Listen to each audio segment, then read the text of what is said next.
साधक को साधना में सफलता कैसे प्राप्त होती है? उत्तर,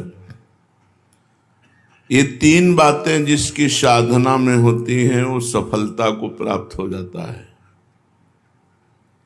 अपने साधन को सर्वश्रेष्ठ समझना, पूर्ण श्रद्धा, जो नाम मिला है, जो मंत्र मिला है, जो वाणी पाठ है, जो सेवा है, पूर्ण श्रद्धा, इससे बढ़कर कोई साधन नहीं है, ये विश्वास होना पहला। दूसरा, तत्परता, खूब प्रयास रहते कर, अधिक से अधिक नाम जप, अधिक से अधिक वाणी पाठ, अधिक से अधिक सेवा, खूब तत्परता पूर्वक लगन पूर्वक खूब। तीसरा जो है ये खास बात है, संयतेंद्रिय, इसके बिना सब अधूरा हो जाता है। जब साधक 4-5 महीना ठीक रहे फिर भ्रष्ट हो गए, सब अनुभव नहीं होगा। ये हम बहुत सुलझी हुई बात कह रहे हैं। साधक यदि अपने इन दोषों को सुधारेगा नहीं तो पूरा जीवन ऐसे ही चला जाएगा। भगवान कृपा करें, बुद्धि शुद्ध हो, साधन में लगन होना, साधन को सर्वश्रेष्ठ मानना और अजितेंद्रिय होना, मनमानी आचरण करना, कुछ सफलता नहीं मिलेगी। बहुत हो तस्मात् शास्त्रम प्रमाणम ते कार्याकार्यो व्यवस्थितो। इसलिए ये पॉइंट बहुत जरूरी है। संयतेंद्रिय, बिल्कुल निर्दोष जीवन होना चाहिए। अंदर हमारे कमियां हैं लेकिन हम बाहर कोई भी ऐसी हरकत नहीं होने देंगे। कोई नशा नहीं, कोई व्यभिचार किसी तरह का अष्टमैथुनों में नहीं, किसी बाहरी संग नहीं, बिल्कुल पवित्र जीवन। तो बहुत जल्दी साधना का लाभ आपको मिलने लगेगा। बहुत उच्च कोटि की साधना और एक दोष अनुभव नहीं होगा। लिख लो हमारी बात। कोई एक दोष, जनेन्द्रीय रसेंद्रीय, कोई एक दोष है, अनुभव नहीं होने देगा। पूर्ण रूप से बिल्कुल पैक कर लो अपने साधन को, कहीं से छीण ना होने पावे, तो आपको अनुभव हो जाएगा। साधक यही असावधान रहता है कि दिन भर भजन किया, 10-20 मिनट मनोरंजन कर लेते हैं। नहीं, वो 10-20 मिनट तुम्हारे 24 घंटे के भजन के ऊपर पर्दा डाल देगा, अनुभव नहीं होने देगा।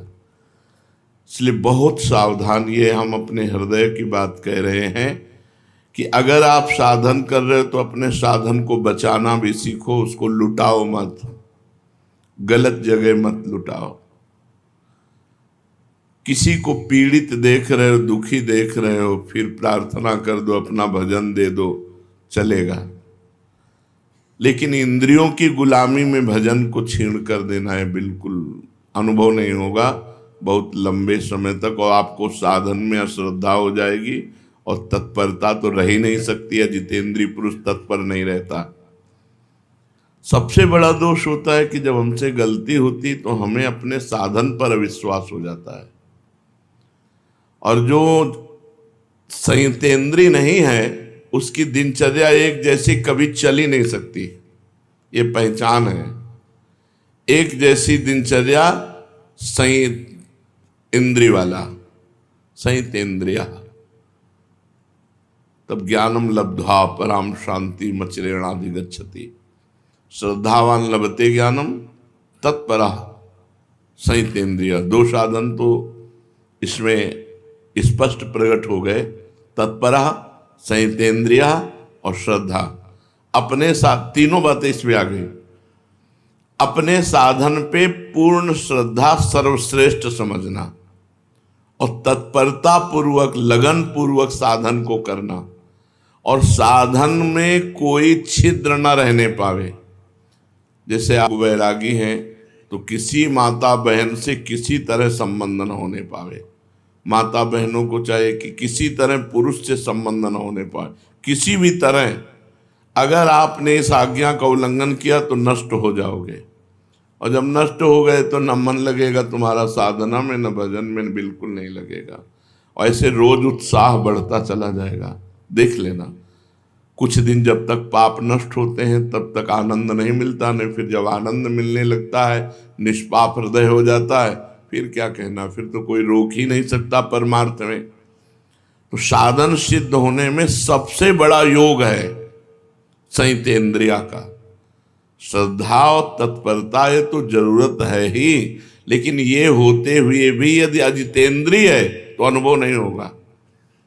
साधन कम हो रहा है लेकिन संयतेंद्रिय है तो बहुत जल्दी लाभ मिल जाएगा। इस पर जरूर ध्यान दिया जाए। संयतेंद्रिया में हर इंद्री का संयम है।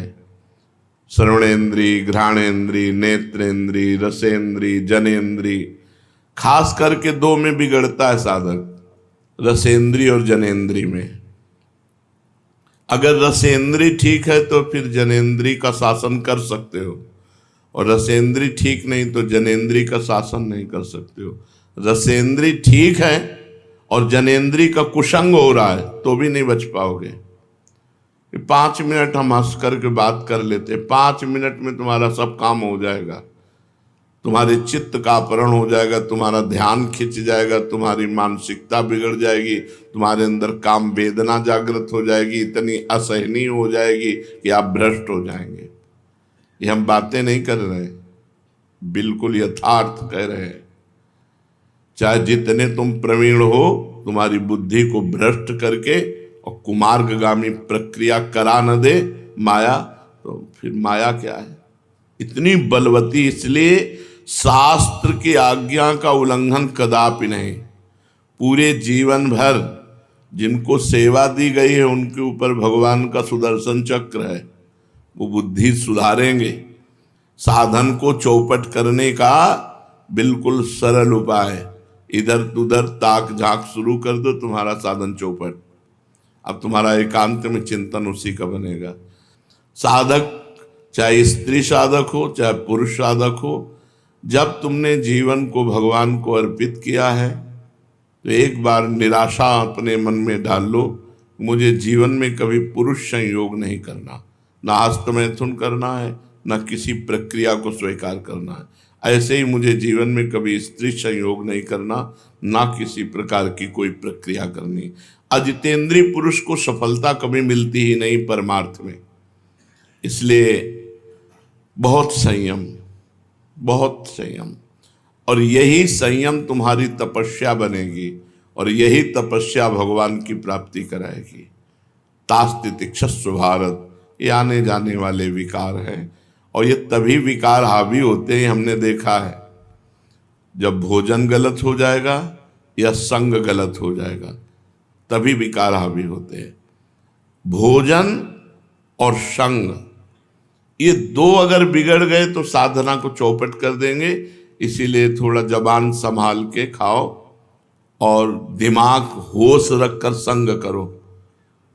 ये कोई एक सौभाग्य का विषय नहीं कि स्त्री मिल जाए या पुरुष मिल जाए या खान पान के, मारा घूम रहा है संसार इसी में। तुम सौभाग्यशाली हो जो इसके त्यागी हो, इसका त्याग कर रहे हो, ये तुम्हारा सौभाग्य है। ये सौभाग्य नहीं कि कोई स्त्री मिल जाए या किसी स्त्री को पुरुष मिल जाए भोगने के लिए। नारकी गतियों में भी ये मिलता है, ये तो हर जीव भोग रहा है। धन्य है वो काछ वाछ मल निश्चल राखे, धन धन जननी तेरी रे। धन्य है वो, उसकी माँ धन्य है जिसका काछ जनेन्द्री पवित्र, वाकेंद्री पवित्र और मन पवित्र। जो लंगोटी का पक्का, जबान का पक्का, मन का पक्का।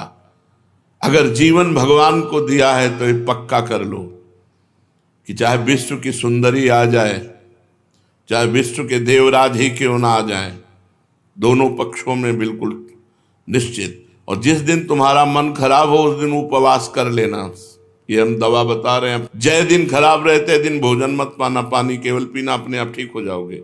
कोई अन्न दूषित गया है या कोई संग दूषित हो गया, विचार की अंदर की वृत्ति भी दूषित हो जाती है। अगर बुद्धि कामुक हो रही है, मन परेशान कर रहा है, भोजन छोड़ दो। एक दिन, एक पहर, दोपहर, 3 पहर, 4 पहर, जब तक बुद्धि भजन में ना लगे तब तक भोजन न करो, अपने आप ठीक हो जाएगा। और ब्रह्मचारी हो, इसलिए ऐसा हो नहीं सकता कि भोजन नहीं किया तो आप शक्तिहीन हो गए। ऐसा नहीं होगा, आपके अंदर तेज रहेगा, आपके अंदर उछाली रहेगी, पूरी दिनचर्या होगी। और ये कोई जान न पावे, ये छपवाओ मत कि भैया ये 2 दिन से भोजन नहीं पा रहे हैं। नहीं नहीं, हमारा पेट दर्द कर रहा है या हमारे को अनुकूल नहीं पड़ रहा है, स्वास्थ्य ठीक नहीं है, अब सेवा पूरी करो, भोजन बिल्कुल मत करो, अपने आप ठीक हो जाएगा। ये साधन में बहुत जरूरी पॉइंट है, नहीं तो आपको अनुभव नहीं होगा। जिनको ये लगता हो कि गंदे आचरण करते हुए हम भगवत प्राप्ति कर लेंगे, तो हमें लगता है कि बहुत बड़ी भूल कर रहे हैं। वो अचानक भगवान कृपा कर दें तो घोर पापी को भी परम पद दे दें, लेकिन सिद्धांत ऐसा है, संयतेन्द्रिया, अपनी इंद्रियों को बस में रखो। उसके लिए कुछ भी छोड़ना पड़े, कुछ भी छोड़ना पड़े। साधक और विषयी में क्या अंतर है? विषयी भोग प्रधान होता है, साधक भगवत प्रधान होता है। उसे भोग मिले, वो भोगों में राजी हो गया, वो भगवान में राजी होगा, भोगों में नहीं राजी होगा। साधक वही है जो भोगों में राजी ना हो। साधक प्रत्येक भोग भगवान के भजन के लिए करता है। भोजन, पानी, खान पान, व्यवहार, उस विषय को स्वीकार करता है जिससे उसका भजन बढ़े। भजन नष्ट हो जाए ऐसा पहनावा नहीं, ऐसा भोजन नहीं, ऐसा व्यवहार नहीं, ऐसी क्रिया नहीं, ऐसा संग नहीं। विषयी पुरुष जिससे भोग बढ़े वो वही आचरण करता। शरीर को सजाना, अच्छे अच्छे रजोगुणी भोजन पाना, एक दूसरे की तरफ देखना, जिससे भोग प्रवृत्ति बढ़े विषयी पुरुष वही आचरण करता है। और जिससे भजन प्रवृत्ति बढ़े वही साधक है जो भजन प्रवृत्ति बढ़ाने वाला आचरण करे।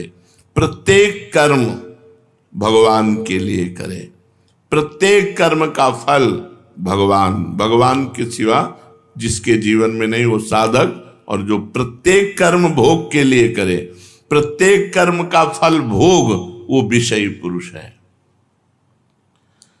साधक अपने को कैसे जाने कि मैं सही चल रहा हूं? साधक अपने को कैसे जाने कि मैं सही चल रहा हूं? जब चित्त में बुरे अपवित्र विचार ना आने लगे। आचरण की तो बात बहुत दूर रही, चित्त में बुरे और अपवित्र विचारों का अभाव हो जाए, जीवन में विनय आ जाए, सबसे झुकना, एकदम दैन्य, विषय चिंतन का अभाव होने लगे और अनुभव हो कि भगवान की अहेतु की कृपा है हमारे ऊपर। शांति, एकाग्रता, आनंद, संतोष, क्षमता और प्रेम ये बढ़ने लगते हैं। जब साधक की साधना सही चलती है तो उसके चित्त में विषय चिंतन नष्ट हो जाता है। विषय चिंतन ही नहीं होता तो क्रिया की बात क्या? तब उसके हृदय में क्रमशः शांति, एकाग्रता, आनंद, संतोष, क्षमता, प्रेम ये जागृत हो जाते हैं। यही साधना की सफलता है। बड़ा डर लगता है अच्छे अच्छे साधकों को भ्रष्ट होते देख करके। अच्छे अच्छे साधकों को भ्रष्ट होते, गिरते देख करके बड़ा डर लगता है कि हम कैसे चल पाएंगे जब अच्छे अच्छे साधक गिर जाते हैं। नहीं, डरने की बात नहीं है। जिनको अपनी साधना का अभिमान होता है वही भ्रष्ट होते हैं। जिनको अपनी साधना का अभिमान होता है वही भ्रष्ट होते हैं। साधक परम प्रवीणता पूर्वक जरा भी दोष अपने अंदर जिसको देखे उसको नष्ट कर डाले, दोष पनपने न दे। अपने को वो साधक कभी सुरक्षित न समझे जिसके अंदर ये सब भोग वासना के दोष हैं और वो आनंद से है। जैसे कांटा चुभा हो तो हर समय परेशानी रहेगी कि निकलना चाहिए, ऐसे हर समय जो हमारे अंदर भोग वासनाएं हैं इनको निकाल फेंकने के अंदर प्रयत्न रहना चाहिए। क्या उपाय करूं? भगवान से रोए, प्रार्थना करे, खूब नाम जप करे, तत्परता पूर्वक साधन करे, उपवास करे, जैसे बने भोग वासना को जड़ से उखाड़ फेंके, नहीं तो भ्रष्ट कर देगी, गिरा देगी। अच्छे साधक कहे जाते हैं पर होते नहीं है वो, तभी वो भ्रष्ट होते हैं। दूर से दिखावे में अच्छे अच्छे कहे जाते हैं पर अंदर से वो अच्छे होते नहीं हैं। दो कारण, पहला अभिमान के कारण भ्रष्ट होते हैं और दूसरा वो अच्छे कहे जाते हैं, होते दम्भी हैं, पाखंडी होते हैं, तभी वो भ्रष्ट होते हैं। नहीं, अच्छा साधक कभी भ्रष्ट नहीं हो सकता, क्योंकि वो कुसंग करेगा ही नहीं, वो कुसंग की वृत्तियों को ही नष्ट कर देगा। जब हर समय भगवान के भजन में लगा है तो कुसंग का अवसर कहां से है? साधक साधना के प्रकाश में अपने दोषों को देखता है, मेरे अंदर ये दोष है, और भगवान से प्रार्थना करके भजन के प्रभाव से उस दोष को जड़ से नष्ट कर देता है। जो दोष होते हुए अपने को सिद्ध मानने लगते हैं, भगवत प्राप्ति हुई नहीं और अंदर सब दोष भरे हैं, और चार लोग दंडवत प्रणाम कर लिए, चेला बन गए, तो अपने को सिद्ध मानने लगते हैं। ऐसे लोगों की बड़ी बुरी दशा होती है, भ्रष्ट होते हैं, पक्का भ्रष्ट होते हैं ऐसे लोग, क्योंकि साधना में प्रियता नहीं, अपने को सिद्ध मान के पुजवाने लगे और सारे दोष अंदर हैं, अभी दोषों का नाश हुआ नहीं। जहां कुसंग का संयोग हुआ वहां भ्रष्ट हो गए, नष्ट हो गए। ऐसी अवस्था में बुरे संग में वो फंस जाते हैं। दबे हुए दोष उनको अपना गुलाम बना लेते हैं, साधक को साधना पथ से भ्रष्ट कर देते हैं। इसलिए डरो नहीं, अभिमान से डरो और अपने दंभ पाखंड से डरो। जो है नहीं वो दिखावा मत करो। अपने अंदर दोष है तो ग्लानि करो, पश्चाताप करो, भगवान से प्रार्थना करो। साधना पथ की रक्षा किस प्रकार से करें कि हम गिरे ना? अगर श्रद्धा का पाथेय है, भक्ति का कवच है और नाम जब अंग रक्षक है तो डरने की बात नहीं। श्रद्धा का पाथेय है, श्रद्धा ये पूरे रास्ते में चलने का आहार समझो। बिना श्रद्धा के इस मार्ग पे चला नहीं जा सकता। तो श्रद्धा का पाथेय, भक्ति का कवच और नाम जप अंग रक्षक। नाम पहारू दिवस निशी, रात दिन नाम का पहरा है तो तुम्हारी साधना को कोई बाल बांका भी नहीं कर सकता। भक्ति का कवच कोई तोड़ नहीं सकता। और श्रद्धा है तो बढ़ती चली जाएगी साधना। कभी भी ऐसा साधक भ्रष्ट नहीं होता जो श्रद्धा का पाथेय, भक्ति का कवच और नाम जप का सरदार साथ रखता है। अंग रक्षक सरदार नाम जप है। ये महाबलवानों का भी बलवान है, बाल बांका नहीं हो सकता। बार बार आप कहते हैं कि तीव्र उत्कंठा होनी चाहिए साधना में, तो ये तीव्र उत्कंठा कैसे हो साधना में? ये किसी शुभ कर्म का फल नहीं है। तीव्र उत्कंठा ये तो साधु संग से प्राप्त होती है। जैसे आप रोज सत्संग सुन रहे हैं, रोज सत्संग सुने तो आपके अंदर उत्कंठा जागृत हो जाएगी कि विषयों का त्याग करके एकदम। जो तीव्र उत्कंठा है ये किसी कर्म फल से नहीं मिलती, ये साधु संग से मिलती है। जितने परिवर्तित हुए हैं सब साधु संग से हुए। और साधु संग ऐसा नौका है कि आपको मोह त्यागने का कितना कष्ट हुआ बताओ? कौन सा आपने उपाय किया जिससे आपने मोह त्याग दिया? बस हवा आई और बहकर वृंदावन आ गए। मोह का त्याग अपने आप सहज में हो गया। नहीं, मोह त्याग। एक सन्यासी जी मिले थे हमें काशी में, मिलते रहते थे घाट में जब जाते, वो विश्वनाथ जी जाया करते थे घाट में, जैसे मिलते तो प्रणाम करते थे।